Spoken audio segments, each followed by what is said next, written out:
Olá, boa noite. Eu sou José Jackson Cardoso.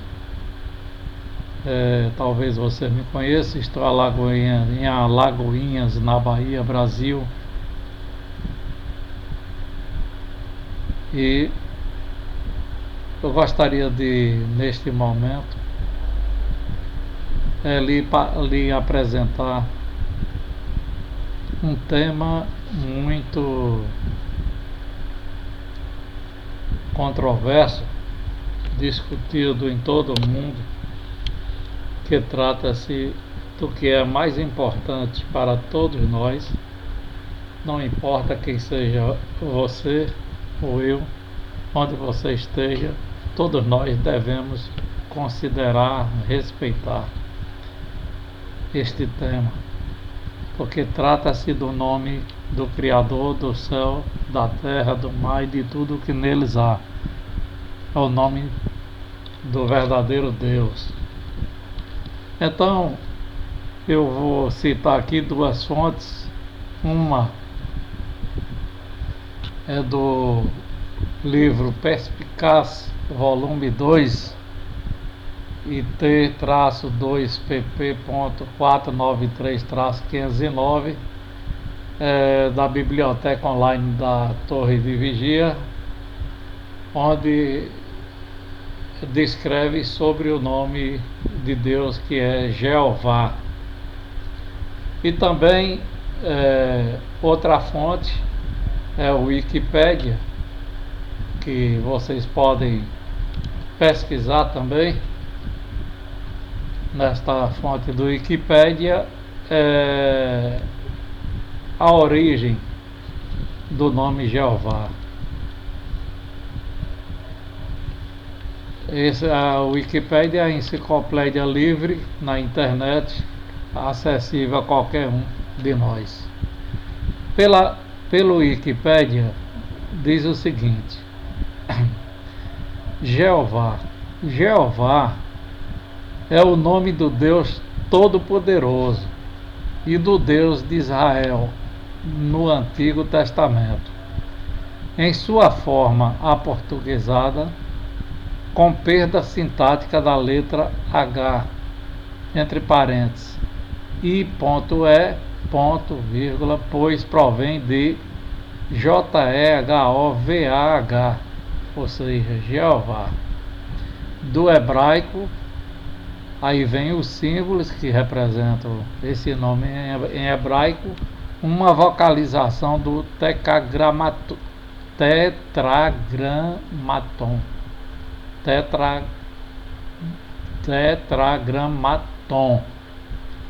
que significa, entre parênteses, tetagrama.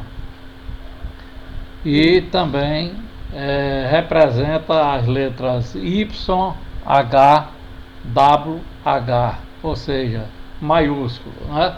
YHWH, o nome próprio do Deus de Israel na Bíblia hebraica.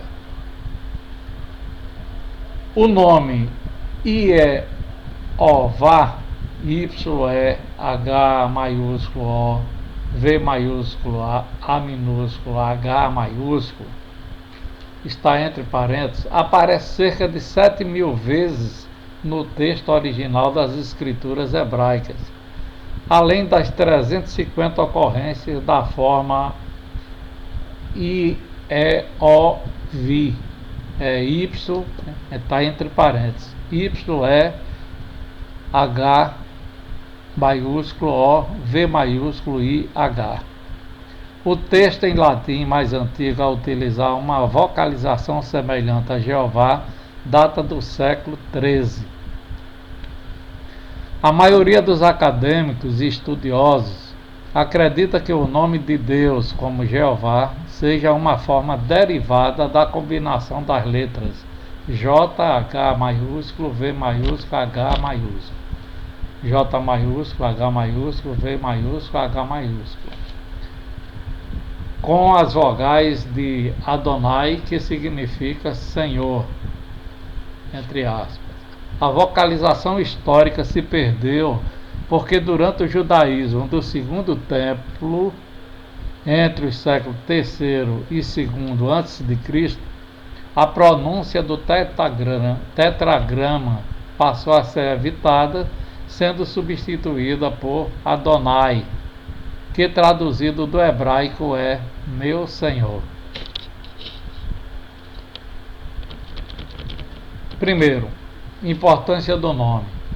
Muitos peritos e tradutores atuais da Bíblia advogam que se siga a tradução de eliminar o nome distintivo de Deus, mas outros tradutores poderiam assim eliminar também o nome de Jesus, seguindo o mesmo exemplo, já que houve uma mudança dos originais. Então a gente vê que realmente houve uma intervenção com relação ao verdadeiro nome do nosso Pai Eterno. Não só alegam que a incerteza a respeito da pronúncia do nome justifica tal proceder, mas também sustentam que a supremacia e a existência ímpar do verdadeiro Deus tornam desnecessário que ele tenha um nome específico. Tal conceito não encontra respaldo nas escrituras inspiradas, quer nos dos tempos pré-cristãos, quer nas escrituras gregas, e seria mais correto traduzirem JHVH ou YHWH do que Senhor. O tetragrama ocorreu 6.828 vezes no texto hebraico da Bíblia hebraica e da Bíblia hebraica Stuttgartensia.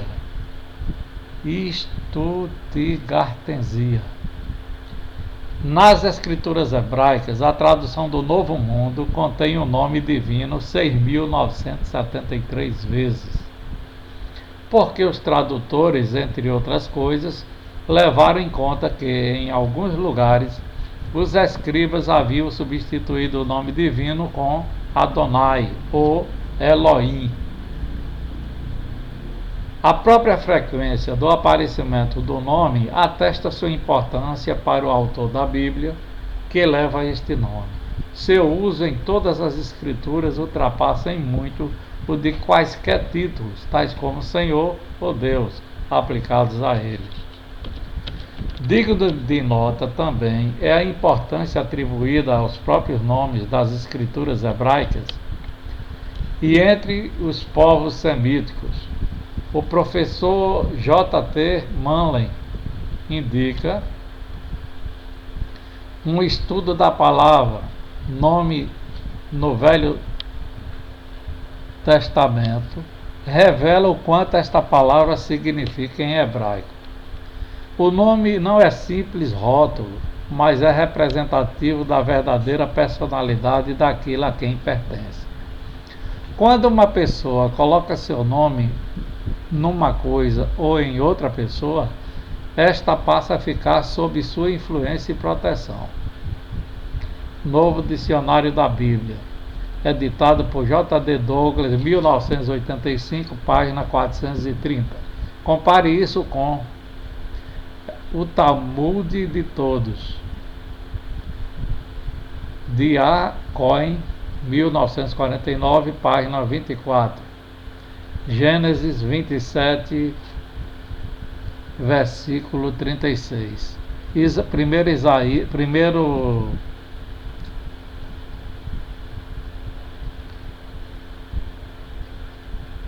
Samuel, capítulo 25, versículo 25, e em Salmos, capítulo 20, versículo 1.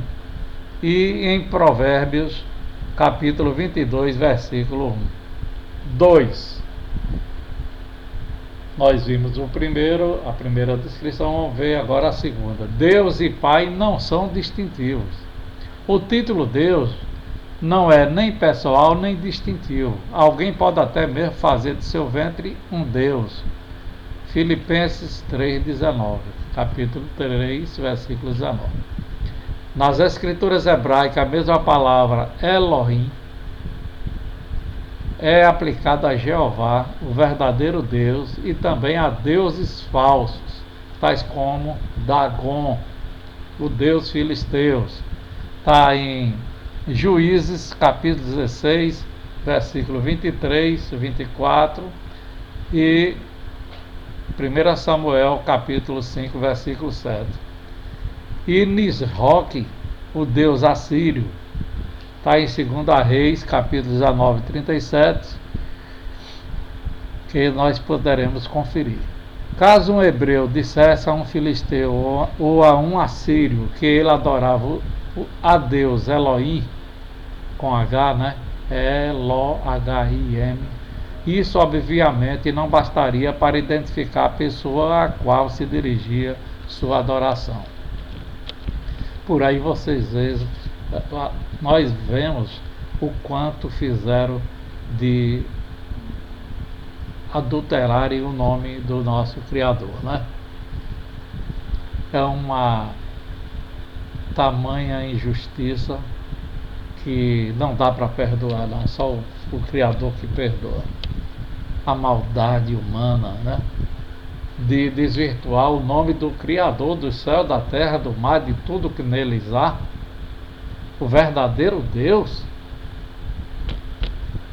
Fica aí a pergunta, e cada um tem a seu discernimento, mas é verdadeiro o que eu estou informando. Nos artigos sobre Jeová, o dicionário bíblico imperial ilustra belamente a diferença entre Elohim, entre parênteses, Deus, e Jeová. A respeito do nome, Jeová diz: é em toda parte um nome próprio indicando o Deus pessoal, e somente ele, ao passo que Elohim assume mais o caráter de um substantivo comum, indicando em geral deveras, o Supremo, mas não necessária ou uniformemente. O hebreu talvez diga o Elohim, o verdadeiro Deus, contrapondo a todos os deuses falsos. Mas ele jamais diz o Jeová, pois Jeová é unicamente o nome do verdadeiro Deus. Ele diz vez após vez, meu Deus, mas jamais meu Jeová. Pois quando ele diz meu Deus, quer dizer Jeová. Ele fala do Deus de Israel, mas jamais do Jeová de Israel, pois não existe nenhum outro Jeová. Ele fala do Deus vivo, mas jamais do Jeová vivo, pois só pode conceber Jeová como estando vivo. Está editado por P. Fardain, Londres, 1874, volume 1, página 856. O mesmo se aplica ao termo grego para Deus, Theos, T-H-E-O-S. Era aplicado tanto ao verdadeiro Deus, quer dizer, essa palavra Theos, como a deuses pagãos, tais como Zeus e Hermes.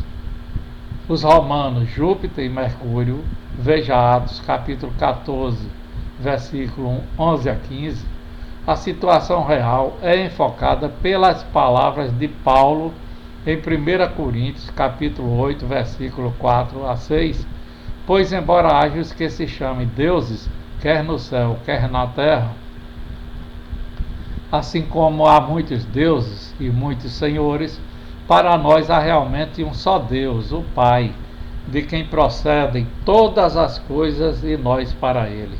A crença em numerosos deuses que torna essencial que o verdadeiro Deus seja diferenciado de tais. A referência de Paulo a Deus, o Pai, não significa que o nome do verdadeiro Deus seja Pai, pois a designação Pai se aplica também a todo genitor homem humano e descreve homens em outros relacionamentos. Por exemplo, em Romanos 4, 11, 16, em 1 Coríntios capítulo 4, 15, ao Messias se dá o título de Pai Eterno, veremos isso em Isaías capítulo 9 e versículo 6. Jesus chamou a Satanás de pai de certos opositores assassinos. Jó em João capítulo 8, versículo 44. O termo também era aplicado aos deuses das nações, representando-se o deus grego Zeus como o grande Deus Pai na poesia homérica. Que Deus, o Pai, possui um nome, um que é diferente do nome do seu filho e indicado em numerosos textos. Poderá ser visto em Mateus capítulo 28, 19, em Revelação capítulo 3, versículo 12 e capítulo 14, versículo 1. Paulo conhecia o nome pessoal de Deus, Jeová, conforme encontrado no relato da criação em Gênesis, que Paulo citou em seus escritos. Este nome Jeová distingue Deus, o Pai. Veja Isaías capítulo 16, versículo 8. Bloqueando assim qualquer tentativa de fundir ou misturar sua identidade e pessoa com a de qualquer outro a quem o título Deus ou Pai possa ser aplicado. Não Deus tribal, Jeová é chamado de o Deus de Israel e o Deus de seus antepassados. Pode ser visto em 1 Crônicas 17, 24 e em Êxodo capítulo 3, versículo 16. Todavia, esta associação íntima com os hebreus e com a nação israelita não dá. Esta associação íntima com os hebreus e com a nação israelita não dá motivos para se limitar a tal nome ao de um Deus tribal, como alguns têm feito. O apóstolo cristão Paulo escreveu: é ele somente o Deus dos judeus, não o é também de pessoas das nações? Sim, também de pessoas das nações. Está em Romanos capítulo 3, versículo 29. Jeová não é somente o Deus de toda a terra. Está em Isaías capítulo 54, versículo 5. Mas também é o Deus do universo, aquele que fez o céu e a terra. Está em Salmo capítulo 124, versículo 8. Desculpa.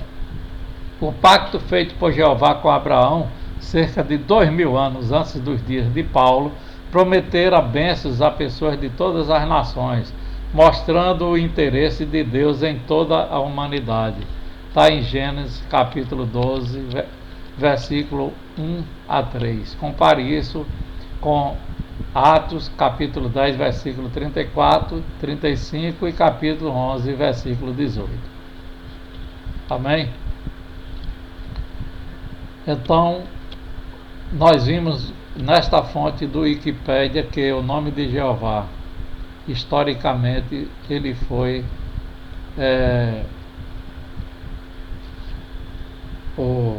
pelos povos da antiguidade e pelos povos atuais, por que não dizer, as lideranças das religiões do mundo, foi adulterado. Então nós vamos ver na fonte da Biblioteca Online da Torre de Vigia, Perspicaz, no volume Perspicaz, volume 2, na página 493 a 509, diz o seguinte, preste bem atenção: Jeová, forma causativa no imperfeito do verbo hebre H-A-W-A-H, via-se, tornar-se, significando ele causa que venha a ser. Então, o que quer dizer o nome Jeová? Ele causa que venha a ser. Ou via a ser, tornar-se. Então aí está o significado. O nome pessoal de Deus está em Isaías capítulo 42, versículo 8 e capítulo 54, versículo 5. Embora as escrituras o designem por títulos descritivos, tais como Deus, soberano Senhor, Criador, Pai, o Todo-Poderoso e o Altíssimo, a sua personalidade e os seus atributos, quem e o que ele é, são plenamente resumidos e expressos apenas por este nome pessoal. Está em Salmo capítulo 83, versículo 18. A pronúncia correta do nome divino, Jeová, é a pronúncia mais conhecida do nome divino em português, embora a maioria dos hebraístas seja a favor de Javé ou Iavé, que é I-A-H-W-E-H. Os manuscritos hebraicos mais antigos apresentam este nome na forma de 4 consoantes, comumente chamada de tetragrama, do grego tetra, que significa 4, e grama, que significa letra.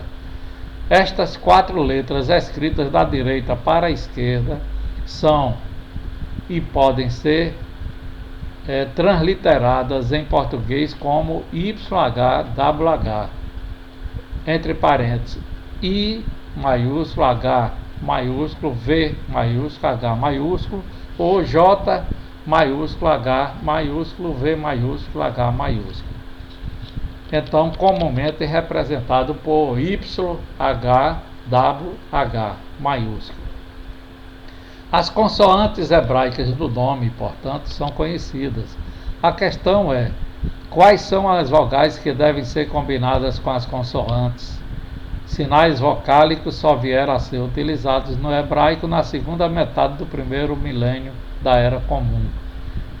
Você pode ver isso em hebraico, alfabeto e escritas hebraicas. Além disso, devido a uma superstição religiosa que teve início séculos antes, os sinais vocálicos encontrados em manuscritos hebraicos não nos fornecem a chave para determinar que vogais devem aparecer no nome divino. Superstição oculta o nome. O que diz a superstição sobre a ocultação do nome do nosso Pai Todo-Poderoso, Criador do céu e da terra, do mar e de tudo que neles há? Em determinado período surgiu entre os judeus uma ideia supersticiosa de que era errado até mesmo pronunciar o nome divino, representado pelo tetragrama. Não se sabe exatamente em que se baseou originalmente a descontinuidade do uso deste nome. Alguns sustentam que o nome era considerado sagrado demais para ser proferido por lábios imperfeitos. Todavia, as próprias escrituras hebraicas não apresentam nenhuma evidência de que quaisquer dos verdadeiros servos de Deus alguma vez hesitassem em proferir o nome dele. Documentos hebraicos não bíblicos, tais como as chamadas cartas de Laquis, mostram que o nome era usado na correspondência comum na Palestina na última parte do 7º século da Era Comum, antes da Era Comum. Vou repetir. Tais como chamadas cartas de Laquis mostram que o nome era usado na correspondência comum na Palestina na última parte do 7º século da Era Comum, antes da Era Comum. Outro conceito sustenta que se pretendia impedir que povos não judaicos conhecessem o nome e possivelmente o usassem mal. Todavia, o próprio Jeová disse que faria com que seu nome fosse declarado em toda a terra. Poderemos ver em Êxodo 9:16, compare isso com 1 Crônica 16:23, no capítulo 20 e 24, né? Em Salmos 113, versículo 3, em Malaquias capítulo 1, versículo 11 e 14.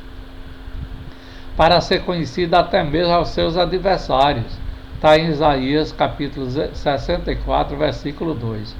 De fato, o nome era conhecido e usado por nações pagãs, tanto antes da Era Comum como nos primeiros séculos dela. A Enciclopédia Judaica, 1976, volume 12, página 119. Outra alegação é que o objetivo era proteger o nome contra o uso em ritos mágicos. Neste caso, trata-se de raciocínio fraco, pois é óbvio que quanto mais misterioso se tornasse o nome por falta de uso, tanto mais serviria para os objetivos dos praticantes da magia.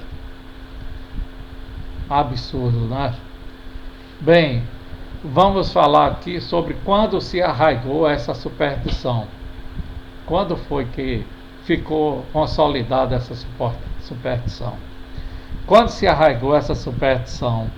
Assim como não se tem certeza do motivo ou motivos originalmente apresentados para se descontinuar a usar o nome divino, assim também há muita incerteza quanto à época em que tal conceito supersticioso realmente se arraigou. Alguns afirmam que começou após o exílio babilônico em 607 a 537 antes da Era Comum. Essa teoria, porém, baseia-se numa suposta redução do uso do nome por parte de escritores posteriores das escrituras hebraicas, conceito este que um exame mais detido mostra inválido. Malaquias, por exemplo, foi evidentemente um dos últimos livros das escrituras hebraicas a ser escrito, na última metade do quinto século antes da Era Comum, e dá grande destaque ao nome divino. Amém? Muitas obras de referência sugerem que o nome deixou de ser usado por volta de 300 antes da Era Comum. Evidência para esta data foi supostamente encontrada na ausência do tetragrama ou de uma transliteração dele na tradução Septuaginta grega das escrituras hebraicas, iniciada por volta de 280 antes da Era Comum. É verdade que as cópias mais completas dos manuscritos da Septuaginta, agora conhecidas, seguem uniformemente o costume de substituir o tetragrama pelas palavras gregas KY rios, Senhor, que significa Senhor, ou THE-os, entre parênteses, Deus, que significa Theos, que significa Deus. Estes manuscritos principais, porém, remontam apenas ao quarto e ao quinto século da Era Comum.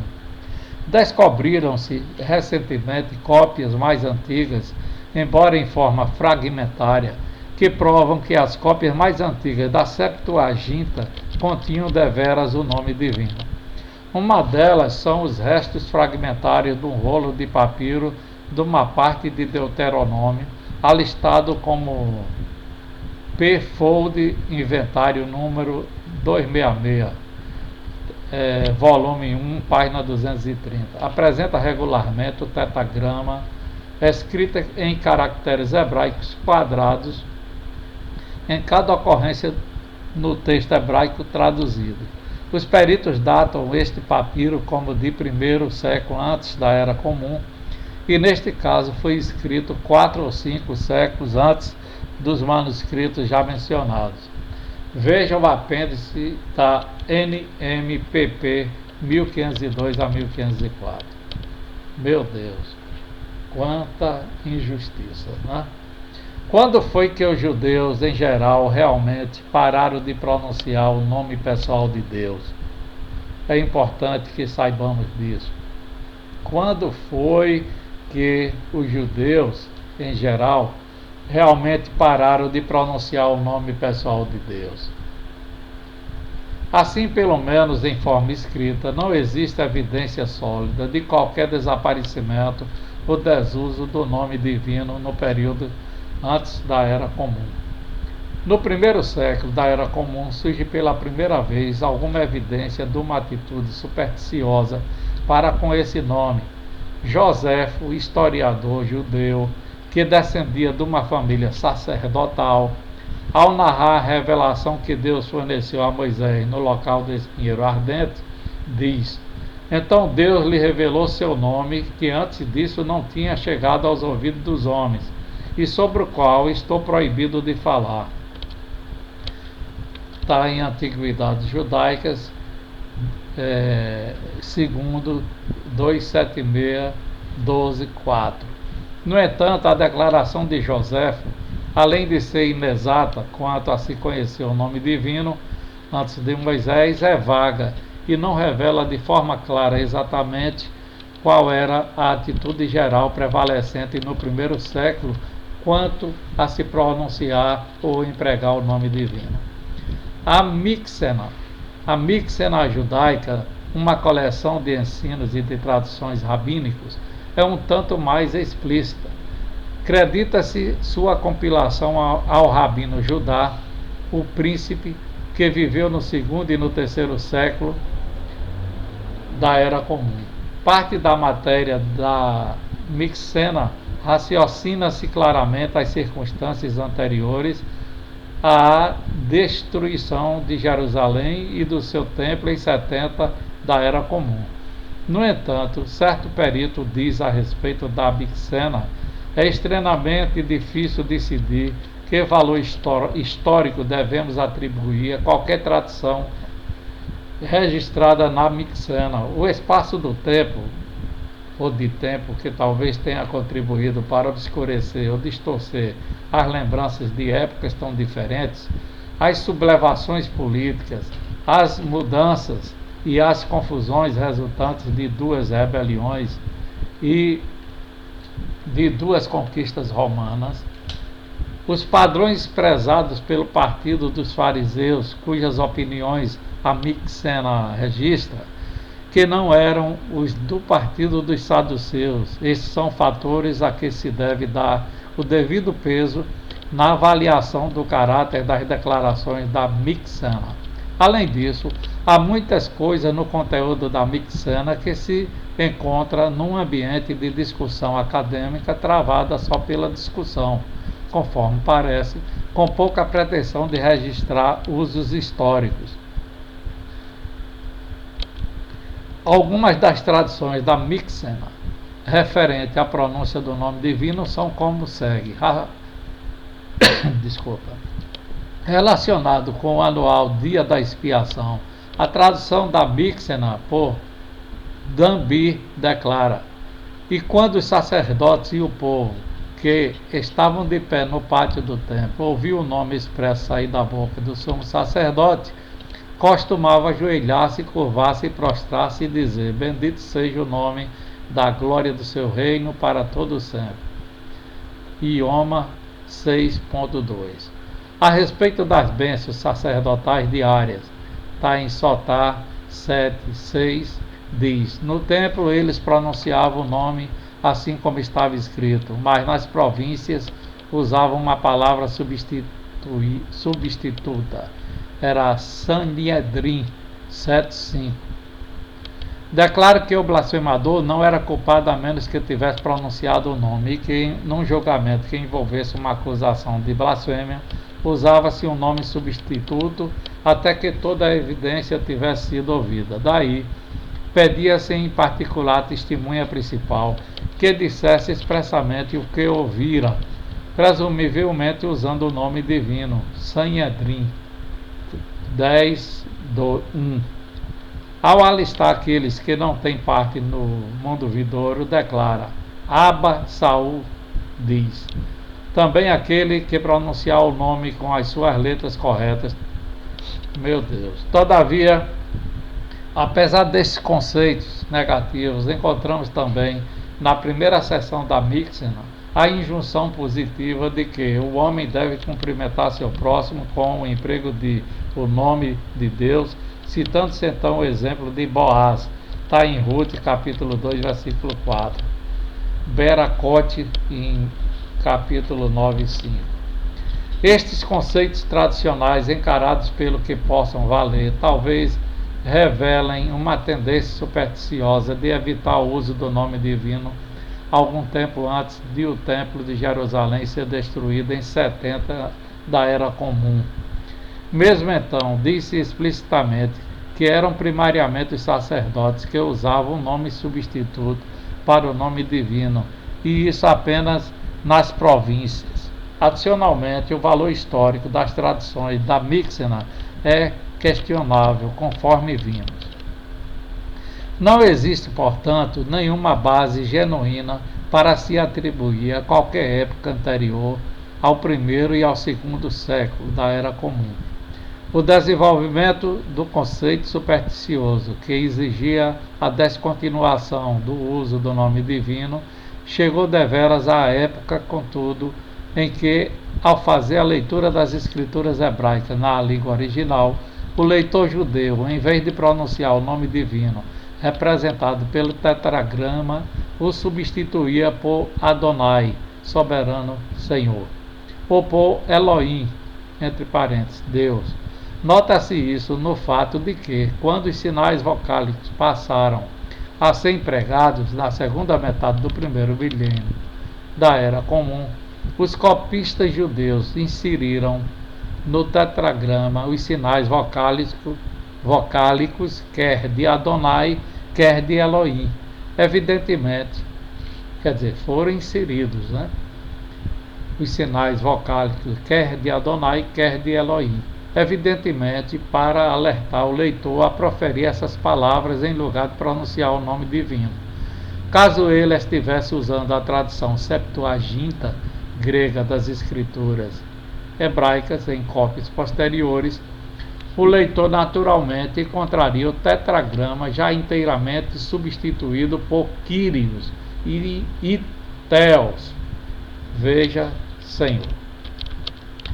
Traduções para outras línguas, tais como Vulgata Latina, seguiram o exemplo destas cópias posteriores da Septuaginta grega. A versão católica de Antônio Pereira de Figueiredo, originalmente de 1778 a 1790, baseada na Vulgata Latina. Por isso, não traz o nome divino no texto principal, ao passo que a Trinitariana e a versão Matos Soares emprega o Senhor ou Deus, às vezes todo em maiúsculos, para representar o tetragrama nas escrituras hebraicas. Misericórdia. Qual é a pronúncia correta do nome de Deus? Vamos ver então qual é a pronúncia? Então, esta parte eu não irei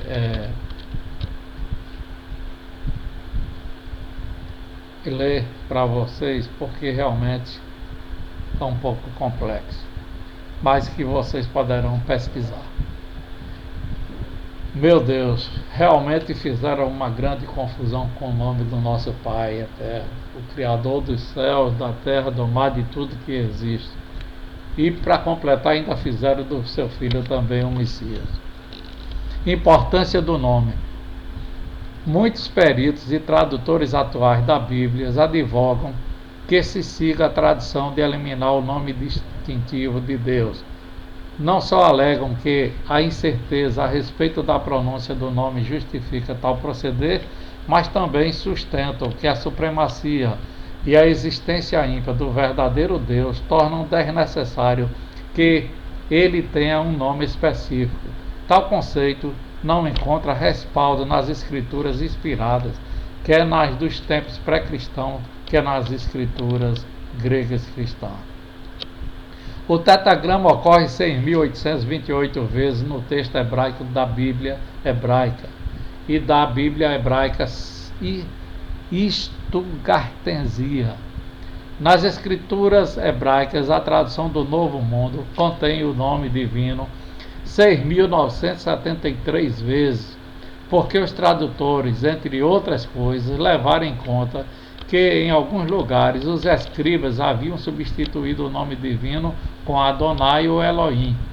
Veja o apêndice na NM, páginas 1501 a 1502. Meu Pai, 1 minuto e eu volto em instante.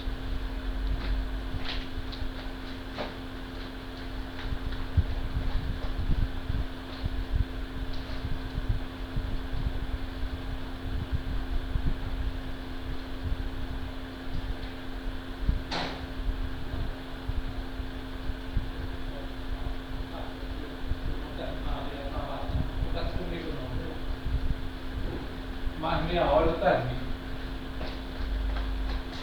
Que é sobre o nome de Deus. Peço desculpas porque eu tive que me ausentar 1 minuto. para tratar de um assunto importante aqui, mas não tão importante quanto ao tema que estamos nos referindo, a respeito do nome do nosso Pai, o Criador do céu, da terra, do mar e de tudo que existe. É um tema que dói na minha alma, né? Quando a gente vê que adulteraram o nome do nosso Pai, né? As autoridades cléricas, né? As autoridades, os todos poderosos humanos que têm o poder na mão, o conhecimento, adulteraram a palavra do nosso Pai eterno, né? E do Filho também. É até revoltante a gente quando vê essas coisas, porque sinceramente eu estou na terceira idade, mas quando eu vejo isso, cai dentro de mim dá até nojo desses homens. Nojo, é assim um mal-estar na gente de não aceitar, né, tamanha um crime desnaturado desse, né? São hipócritas, né? São covardes, porque além de omitirem o nome do Criador, que está explícito nas Escrituras Sagradas, porque nós sabemos que até as grandes descobertas que fizeram, onde consta o nome real do Criador, foi escondido, foi ocultado do nosso conhecimento. Então essas traduções fizeram o que fizeram, como quiseram, e estamos aqui em pleno século XXI, desconhecendo o nome verdadeiro do nosso Criador, como ele realmente foi anunciado a Moisés, né? Lá no ermo. É isso aí, mas eu vou pedir venha a vocês, perdão a vocês, porque realmente eu me emocionei um pouco e tive que sair aqui, mas já estou de volta e espero dar continuidade a este relato. Então, repetindo, o tetagrama ocorre 6.828 vezes no texto hebraico da Bíblia hebraica e da Bíblia hebraica Stuttgartensia. Nas escrituras hebraicas, a tradução do Novo Mundo contém o nome divino 6.973 vezes, porque os tradutores, entre outras coisas, levaram em conta que em alguns lugares os escribas haviam substituído o nome divino com Adonai ou Elohim. A própria frequência do aparecimento do nome atesta sua importância para o autor da Bíblia, que leva este nome. Seu uso em todas as escrituras ultrapassa em muito de quaisquer títulos, tais como soberano, Senhor ou Deus, aplicados a ele. Digno de nota também é a importância atribuída aos próprios nomes nas escrituras hebraicas e entre os povos semíticos. O professor J.T. Manley indica: um estudo da palavra nome no Velho Testamento revela o quanto esta palavra significa em hebraico. O nome não é simples rótulo, mas é representativo da verdadeira personalidade daquele a quem pertence. Quando uma pessoa coloca seu nome numa coisa ou em outra pessoa, esta passa a ficar sob sua influência e proteção. Está no Novo Dicionário da Bíblia, editado por J.D. Douglas, página 1985 e página 430. Compare isso com o Talmud de Todos, de A. Cohen, 1949, página 24, e também poderemos ver em Gênesis capítulo 27, versículo 36, e em 1 Samuel capítulo 25, versículo 25, e em Salmo 20, versículo 1, e em Provérbios capítulo 22, versículo 1. Deus e Pai não são distintos. O título Deus não é nem pessoal, nem distintivo. Alguém pode até mesmo fazer de seu ventre um Deus. Isso a gente já viu na explanação do Wikipedia, né? Portanto, eu não vou ler para porque já foi apresentado na parte inicial do vídeo com relação ao que diz sobre o nome divino lá na enciclopédia Wikipédia, né?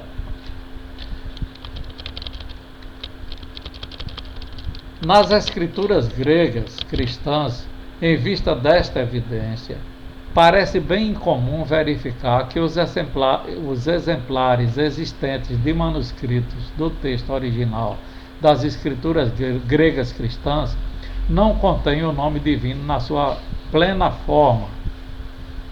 Por isso, o nome não consta também na maioria das traduções do chamado Novo Testamento. Então, infelizmente, nós fomos prejudicados em não conhecer o nome do Criador nos escritos do Novo Testamento, das escrituras gregas cristãs. É outro crime imperdoável. Todavia, esse nome aparece nessas fontes na sua forma abreviada. Podemos ver em Revelação, em Apocalipse, no capítulo 19, versículo 1, 3, 4 e 6, na expressão Aleluia, ALBJ, CBC, MC, PIB, SO. A convocação registrada ali como feitas por filhos espirituais de Deus, louvai a JH, torna clara que o nome divino não era obsoleto, era tão vital e pertinente como no período pré-cristão. Então, por que a ausência da sua forma plena nas escrituras gregas cristãs? Por quê? Então, por que a ausência da sua forma plena nas escrituras gregas cristãs? É inexplicável isso. Por que não consta o nome divino na sua forma plena em nenhum manuscrito antigo disponível das escrituras gregas cristãs? Por que não consta? O argumento apresentado por longo tempo era de que os escritores inspirados das escrituras gregas cristãs citaram as escrituras hebraicas à base da Septuaginta, e que, visto que esta versão substituíra o tetagrama por Kyrios ou Theos, esses escritores não empregaram o nome Jeová. Como se tem demonstrado, este argumento já não é mais válido, comentando que os fragmentos mais antigos da Septuaginta grega deveras contêm o nome divino em sua forma hebraica. O Dr. P. Carlin diz: sabemos agora que o texto grego da Bíblia, a Septuaginta, no que tange a ter sido escrita por judeus para judeus, não traduziu o nome divino por Kyrios, mas o tetagrama escrito com letras hebraicas ou gregas foi retido em tais MSS, entre parênteses, manuscritos. Foram os cristãos que substituíram o tetagrama por Kyrios, quando o nome divino em letras hebraicas não era mais entendido. Em Oxford, 1959, página 222. Quando é que ocorreu esta mudança nas traduções gregas das escrituras hebraicas? Quando foi que ocorreu esta mudança nas traduções gregas das escrituras hebraicas? Evidentemente, ocorreu nos séculos que se seguiram à morte de Jesus e de seus apóstolos. Na versão grega de Áquila, que data do segundo século da Era Comum, o tetragrama ainda aparecia em caracteres hebraicos.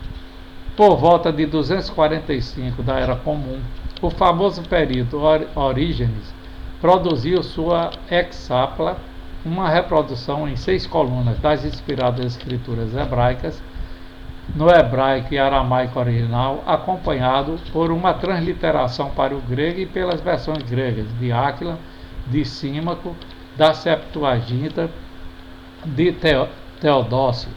À base da evidência das cópias fragmentares agora conhecidas, o professor W.G. Ardell, da Hexapla de Orígenes, as versões gregas de Áquila, de Símaco, da 70 Septuaginta, todas representam JHVH, o IHVH. Na segunda coluna de Hexapla, o tetagrama foi escrito em caracteres hebraicos, Outros creem que o texto original de Exapla, de Orígenes, usava caracteres hebraicos para o tetragrama em todas as suas colunas. O próprio Orígenes declarou que nos manuscritos mais fiéis o nome está escrito em caracteres hebraicos, contudo não nos caracteres hebraicos atuais, mas nos mais antigos. Ainda no quarto século da Era Comum, Jerônimo, o tradutor da Vulgata Latina, diz no seu prólogo dos livros de Samuel e de Reis: e encontramos o nome de Deus, o tetragrama, em certos volumes gregos, mesmo hoje expressa em letras antigas, numa carta escrita em Roma em 384 da Era Comum. Jerônimo declara: o nono nome de Deus é o tetragrama, que eles consideravam anecofoneton, isto é, inefável, e se encontra escrito nessas letras: Iod, Re, Val, Re, certo? Que significa YH, WH. Certos ignorantes, devido à similaridade dos caracteres quando as encontravam nos livros gregos, estavam acostumados a ler letras gregas que correspondiam aos romanos. Portanto, os chamados cristãos que substituíram o tetragrama por Kyrios nas cópias da Septuaginta não foram os primitivos discípulos de Jesus. Foram pessoas de séculos posteriores, quando a predita apostasia já estava bem desenvolvida e havia corrompido a pureza dos ensinos cristãos. Está em 2 Tessalonicenses, capítulo 2, versículo 3, e em 1 Timóteo, capítulo 4, versículo 1. Usado por Jesus e seus discípulos. Vamos ver o que era usado por Jesus e seus discípulos. O que dizem aqui. Assim, nos dias de Jesus e de seus discípulos, o nome divino definitivamente aparecia em cópias das Escrituras, tanto em manuscritos hebraicos como em manuscritos gregos.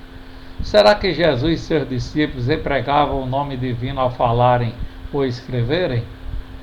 Em vista da condenação por parte de Jesus das traduções dos fariseus, em Mateus capítulo 15, versículo 1 a 9, seria muitíssimo desarrazoado concluir que Jesus e seus discípulos permitissem que as ideias farisaicas, tais como as registradas na Mixana, os governassem neste assunto. O próprio nome de Jesus significa Jeová é salvação.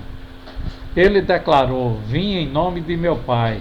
Está em João capítulo 5, versículo 43.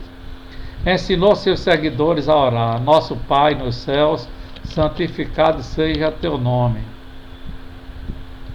Está em João capítulo 5, versículo 43. Está em Mateus capítulo 6, versículo 9. Suas obras, disse ele, eram feitas em nome de meu Pai. Está em João capítulo 10, versículo 25. E em oração, na noite anterior à sua morte, disse que tinha tornado manifesto o nome de seu Pai e seus discípulos, e pediu: Santo Pai, vigia sobre eles por causa do teu próprio nome. Está em João capítulo 17, versículos 6, 11, 12 e 26. Em vista de tudo isso, quando Jesus citava as escrituras hebraicas ou as lia, certamente empregava o nome divino Jeová. Compare Mateus capítulo 4, versículo 4, 7 e 10, com Deuteronômio capítulo 8, versículo 3, 6, 16. E também no capítulo 6, versículo 13. Também em Mateus capítulo 22, versículo 37. Também em Deuteronômio capítulo 6, versículo 5. E em Mateus capítulo 22, versículo 44, com Salmo 110, versículo 1, bem como Lucas capítulo 4, versículos 16 a 21, com Isaías capítulo 61, versículo 1 e 2. Logicamente, os discípulos de Jesus, incluindo os escritores inspirados das escrituras gregas cristãs, seguiram o exemplo dele nisto. Por que então não consta o nome nos manuscritos agora existentes das escrituras gregas cristãs ou do chamado Novo Testamento? Evidentemente, porque na época em que essas cópias, agora inexistentes, foram feitas a partir do terceiro século da Era Comum.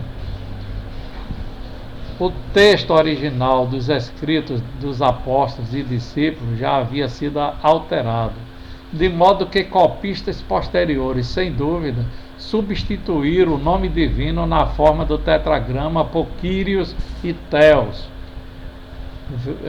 no volume 1, na página 228, isto é, precisamente o que os fatos mostram ter sido feito em cópias posteriores da tradução Septuaginta das escrituras hebraicas. Então, após o Messias ter sido ressuscitado, eles deitaram e rolaram, adulterando como quiseram o nome do nosso Pai. Infelizmente, é a verdade. Eu li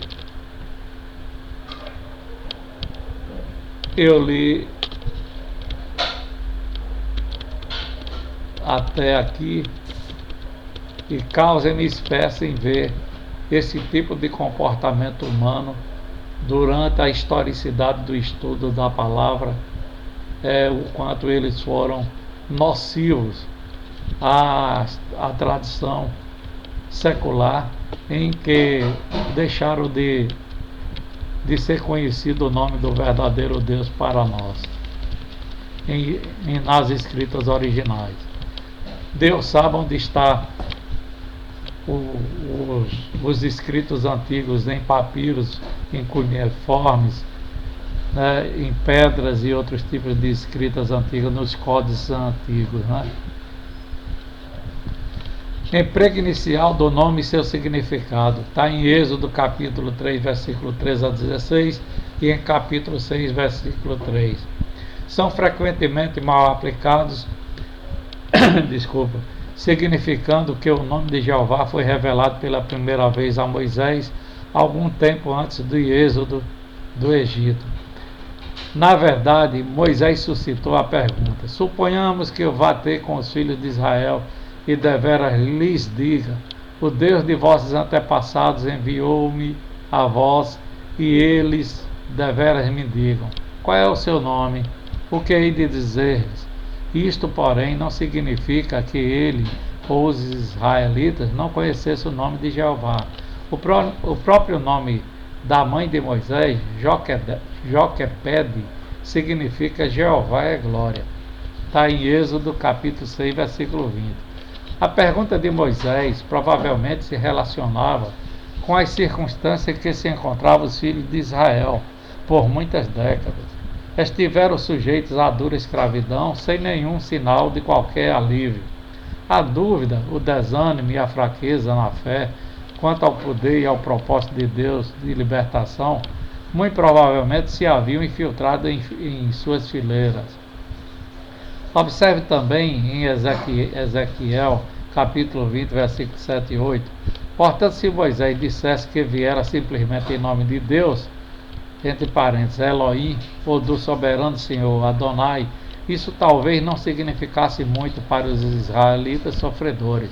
Sabiam que os egípcios possuíam seus próprios deuses e senhores, e sem dúvida ouviam zombarias por parte dos egípcios de que os deuses deles eram superiores ao Deus dos israelitas. Ademais, devemos ter presente que os nomes naquele tempo possuíam verdadeiro significado e não eram apenas rótulos para identificar a pessoa, como são atualmente. Moisés sabia que o nome de Abrão, que significa pai, é enaltecido, exaltado, foi mudada para Abraão, que significa pai de uma multidão. Fazendo-se essa mudança devido ao propósito de Deus para com Abraão, assim também o nome de Sarai foi mudado para Sara e o de Jacó para Israel. Em cada caso, a mudança revelava algo fundamental e profético a respeito do propósito de Deus para com eles. Moisés talvez se perguntasse se Jeová se revelaria então sob algum novo nome, de modo a lançar luz sobre o seu propósito para com Israel. Dirigisse Moisés aos israelitas em nome daquele que o enviou, significava que era o representante dele, e a enorme autoridade com que Moisés falaria seria determinada por esse nome, e seria proporcional a ele ou com o que representava. Veja Êxodo 23, versículo 20 e 21, 1 Samuel, capítulo 17, 45. Assim a pergunta de Moisés era significativa. A resposta de Deus em hebraico foi: Ié, Axé, A-S-H-E, Assé, Y-E-H. Vou repetir. A resposta de Deus em hebraico foi E-H-Y-E-H,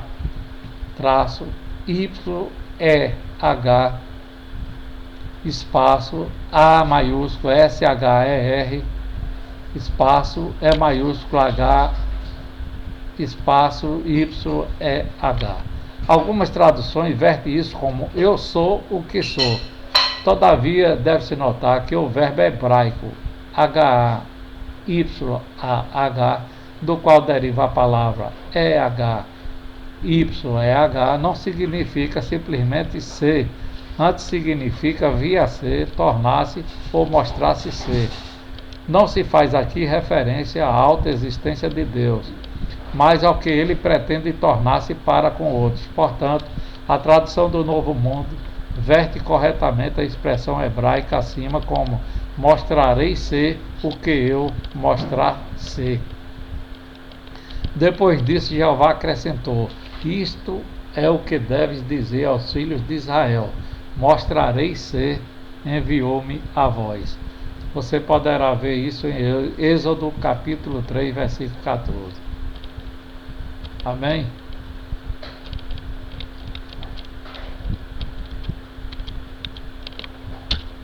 Conhecido ao primeiro casal humano. O nome, como foi conhecido o nome do Pai Eterno, do Criador do céu e da terra do mar, ao primeiro casal humano aqui na terra? O nome Jeová não foi pela primeira vez revelado a Moisés, porque certamente o primeiro homem o conhecia. O nome aparece inicialmente no registro divino em Gênesis capítulo 2, versículo 4, após o relato sobre as obras criativas de Deus, e ali identifica o Criador dos céus e da terra como Jeová Deus. É razoável crer que Jeová Deus tenha informado Adão deste relato da criação. O registro de Gênesis não menciona ele fazer isso, mas tampouco diz explicitamente que Jeová revelou a origem de Eva e a Adão quando este despertou.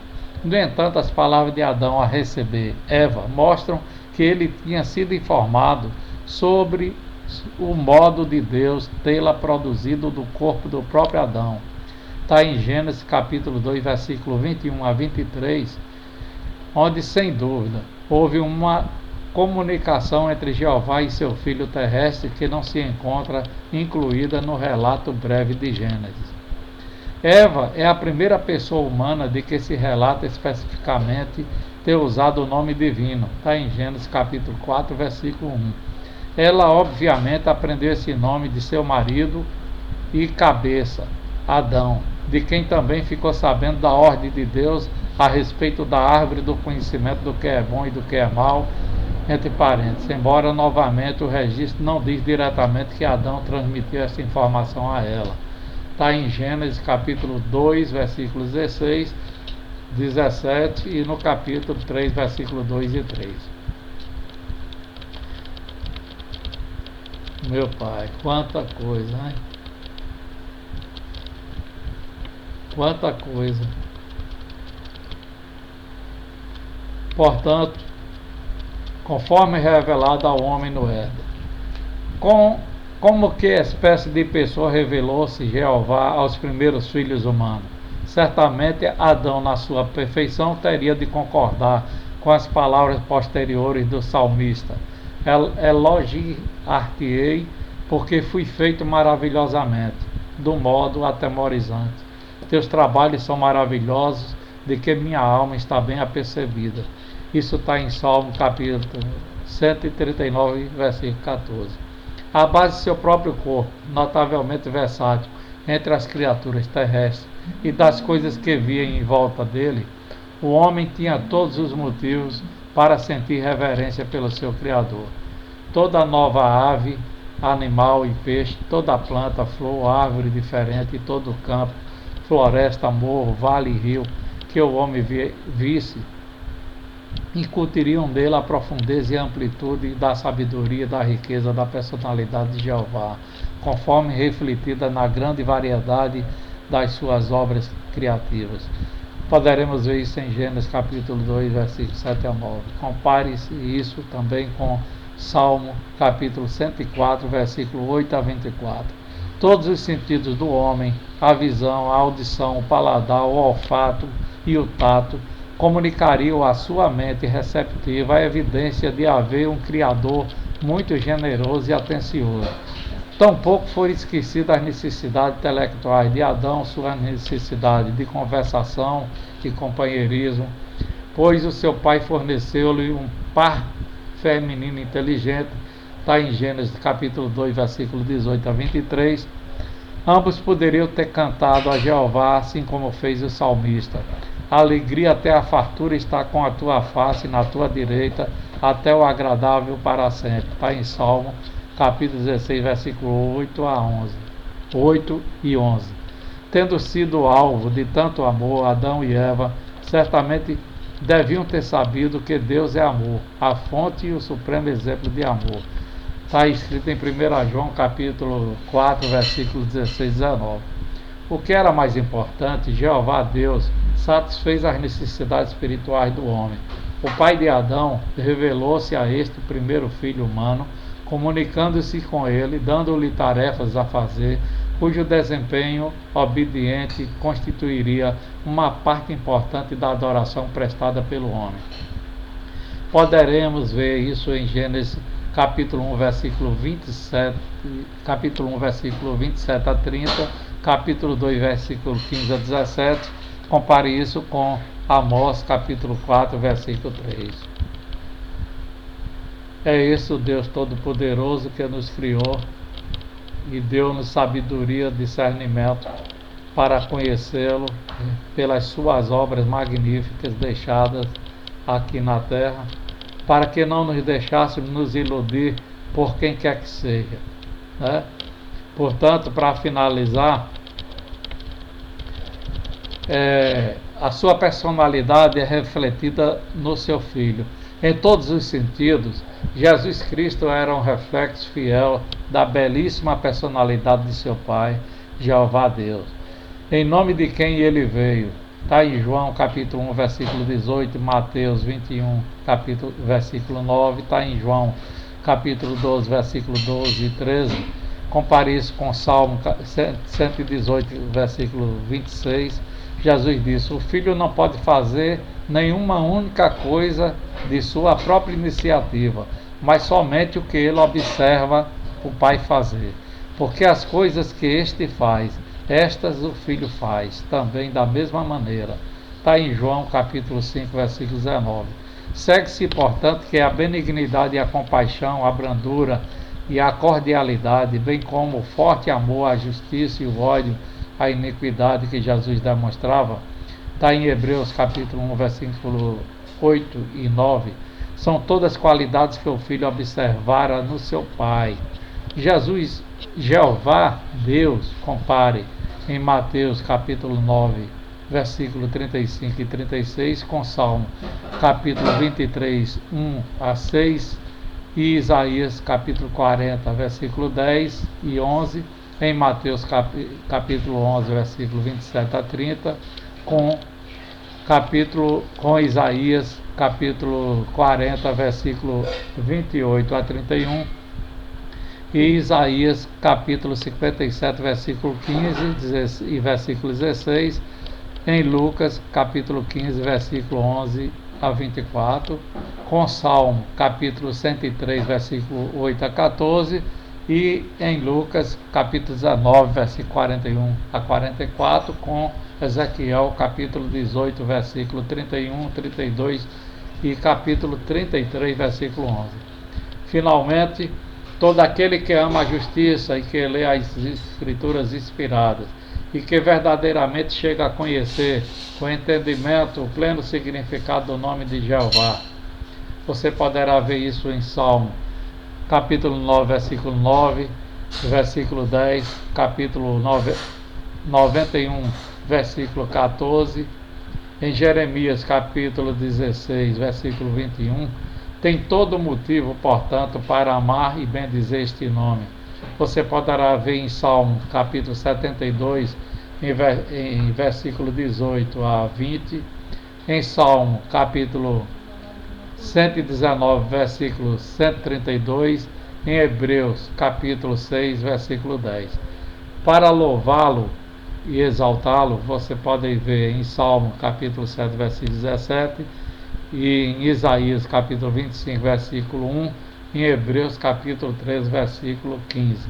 Para temê-lo e santificá-lo, poderemos ver em Neemias, capítulo 1, versículo 11, em Malaquias, capítulo 2, versículo 4 a 6, em capítulo 3, versículo 16 a 18, em Mateus, capítulo 6, versículo 9. Para confiar nele, poderemos ver em Salmo, capítulo 33, versículo 21, em Provérbios, capítulo 18, versículo 10, dizendo, junto com o salmista: vou cantar a Jeová durante a minha vida, vou entoar melodias ao meu Deus enquanto eu existir. Seja prazenteira a minha reflexão sobre ele. Eu, da minha parte, me alegrarei em Jeová.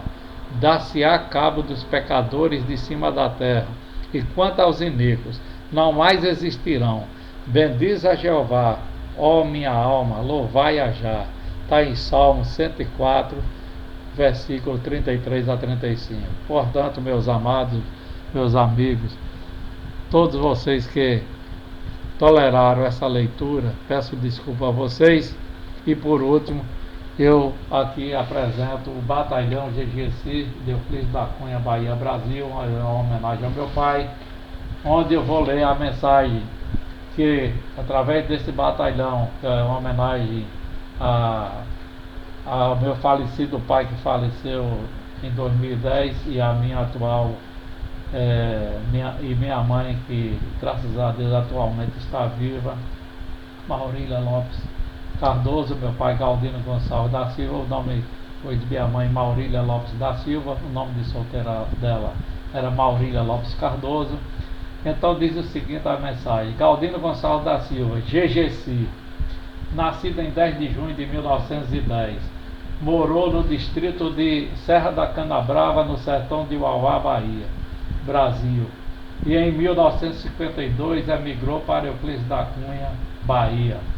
A sua vida ao lado de sua esposa Maurília Lopes da Silva, Dona Bebé, e seus familiares foi pautada no exemplo de vida na lida como agropecuário e comerciante.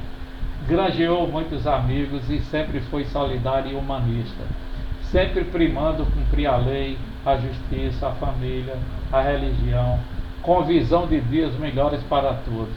Sua vida foi um exemplo para todos nós. Infelizmente, sua jornada foi interrompida em 24 de dezembro de 2004. Mas não morreu para nós, que lhe amamos e estamos lhes homenageando com o batalhão GGC, que tem como lema exaltar o trabalho, a humildade, proteger a família, a prática do bem, amar o próximo, respeitar a justiça e a lei e a solidariedade humana sob a proteção de Deus.